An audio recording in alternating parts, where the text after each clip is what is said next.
Начал активно доукомплектовывать ижа. На маслостанции стоял вот такой вот чудо-двигатель. Кто-то когда-то стащил с него статор. Видимо, кто-то очень знающий, поэтому сам якорь трогать не стали, так как прикручено все вот это вот было в усмерть. То ли на фиксаторе резьбы, то ли еще на чем-то, но ни одной шайбочки не было. А откручивал я это, можно сказать, с помощью только лишь ударов. Соответственно, непонятно, от какого двигателя здесь стоит ротор. Поэтому подумал, что черт с ним. И заказал сразу два двигателя. Это что-то среднее между новым и в то же время металлоломом. Один на 1300 оборотов, другой на 2600. Оба имеют посадки типа фланец. В дополнение на одном есть еще и лапы. Ну, как можно видеть, лапы здесь уже не совсем лапы. Также на заднем фоне можно увидеть комплект вибропор. 4 штуки. Доукомплектовал, можно сказать, подаренный мне продавцом патрон обратными кулачками. Случайно совершенно увидел в продаже новые, недорого. Обошлись они мне дешевле, чем на 125-й патрон. Поэтому, несмотря на то, что станок еще только в начале восстановления, я решил, что пока дешево, надо взять обратные кулачки. А сейчас основная цель собрать из вот этих вот трех для начала что-то одно. Ну, потом, возможно, еще один двигатель соберу. Я даже уже знаю, куда его применить.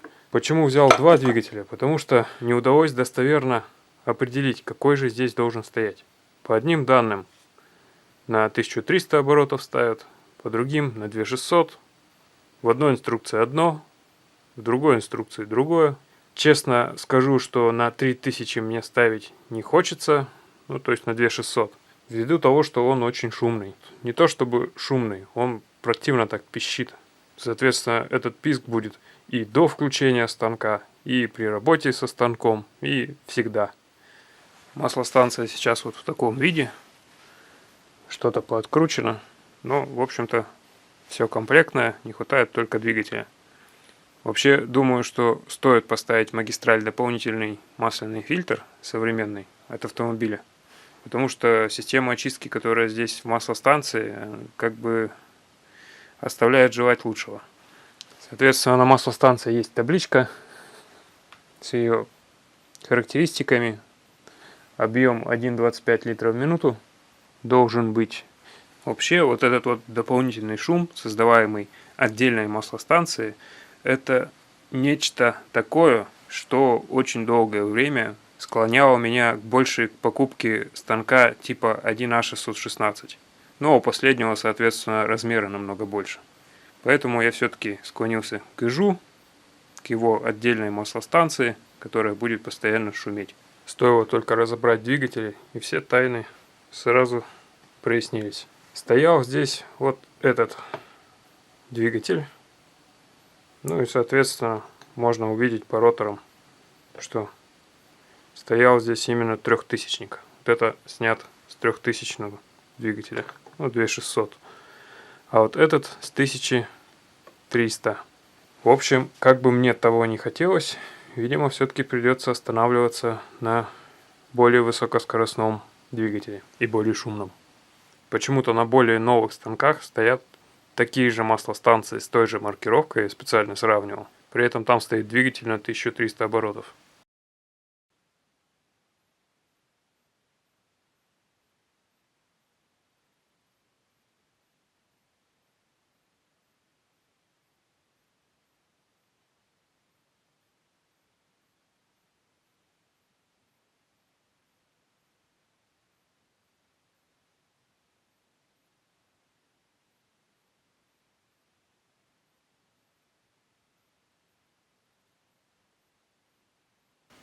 Вот в таком виде пришли недостающие запчасти. И по большому счету, если все вот это пришедшее исправно и удастся это восстановить, то станок более ни в чем не нуждается. Ну, кроме станции СОЖ, которая в принципе под вопросом, заводская. Решил поэкспериментировать с красками. Это ни в коем случае не реклама. Почему называется автоэмалью, я даже не знаю. Эмаль МЛ это вроде как стойкая краска. У нее даже в характеристиках прописана стойкость к бензинам и маслам. При этом стоит она относительно недорого. И она однокомпонентная. Однако цвет, по крайней мере на экране компьютера в каталоге цветов, он должен был быть значительно темнее. Поэтому попробую. Не факт, что я буду красить именно ей. Ну и на заднем фоне можно видеть растворители и очистители красок, которые буду использовать. Почти сразу снято множество мелочевки. Раскрутил примерно половину корпуса. Продавец прям очень старался упаковать.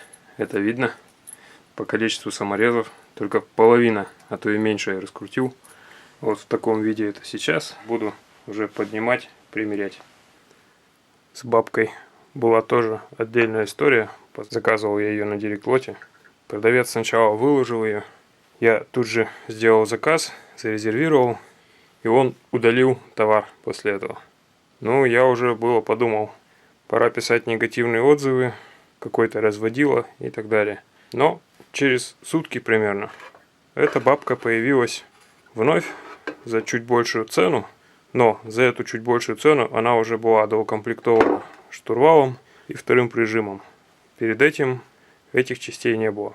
И также не было еще ручки фиксации пиноли. Так что в данном случае все наоборот прошло хорошо.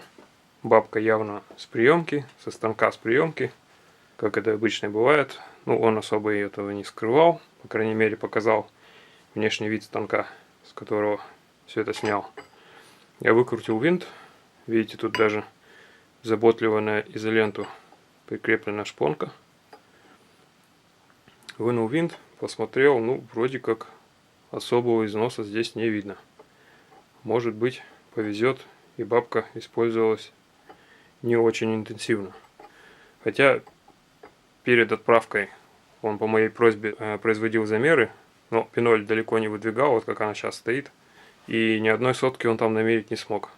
Как-то все это сомнительно. Но, как вы знаете, сама задняя бабка для этого станка это чрезвычайная редкость. Особенно по цене в 2, а то и в 3 раза дешевле, чем на Авито. Поэтому, можно сказать, брал вслепую. Хоть были какие-то недоверия, но все равно взял. Все равно мне все это перебирать, восстанавливать. Но одно понятно, что пиноль сильно не разбита. То есть, если бы она была разбита, там бы все равно было болтание. Штурвал, кстати, такого же размера, как и на продольной подаче. После ТВшки, конечно, огромный просто. Как минимум в 2 раза больше.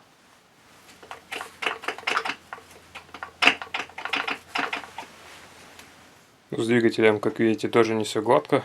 Отправка там была еще менее гладкой. Продавец растянул время в итоге чуть ли не на месяц.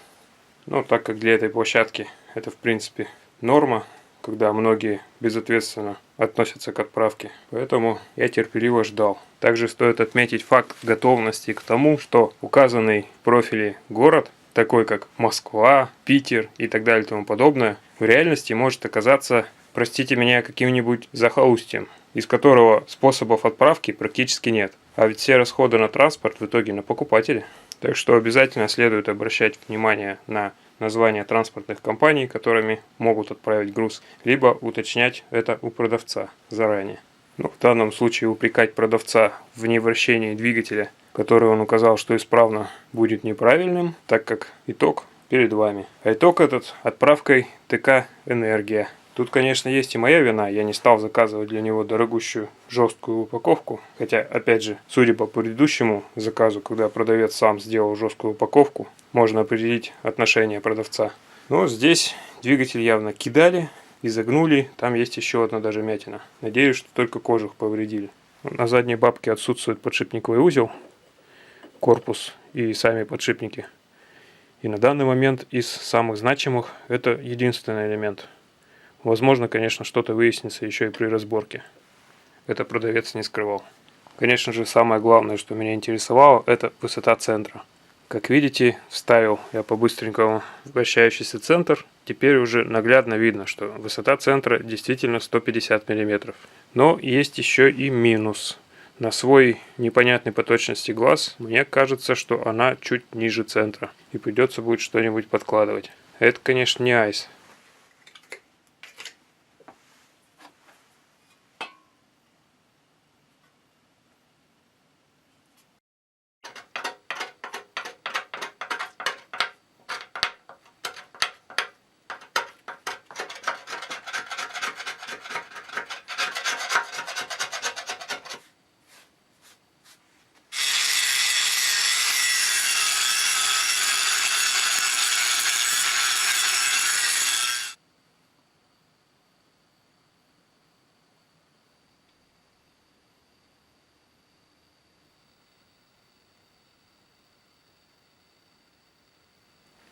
Очистил крышку, но предварительно выровнял вмятины.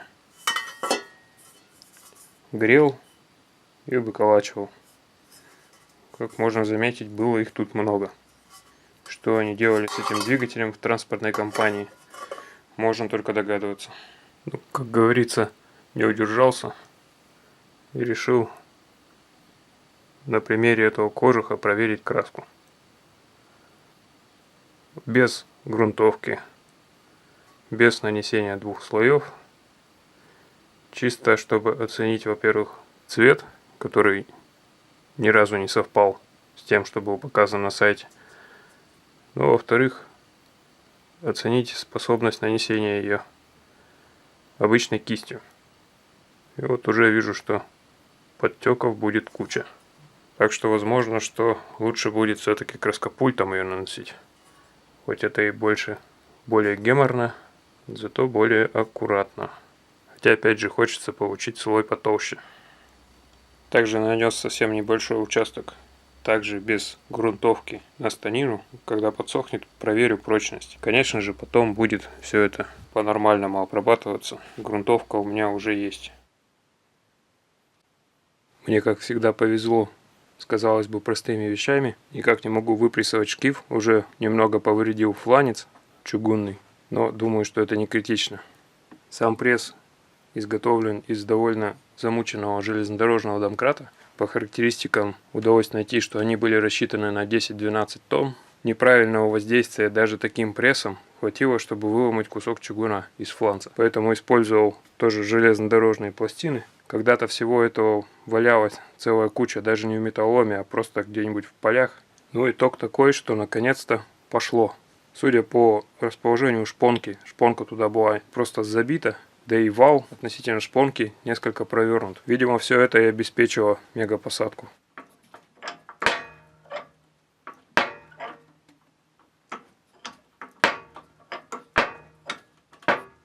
Ну, я думаю, все понятно. Сейчас уже нужно убирать все лишнее и ловить ротор двигателя снизу. Точнее, то, что от него осталось. Фактически, конечно, ничего особо страшного не произошло. Это лишь ограничение для вылета подшипника, но неприятно.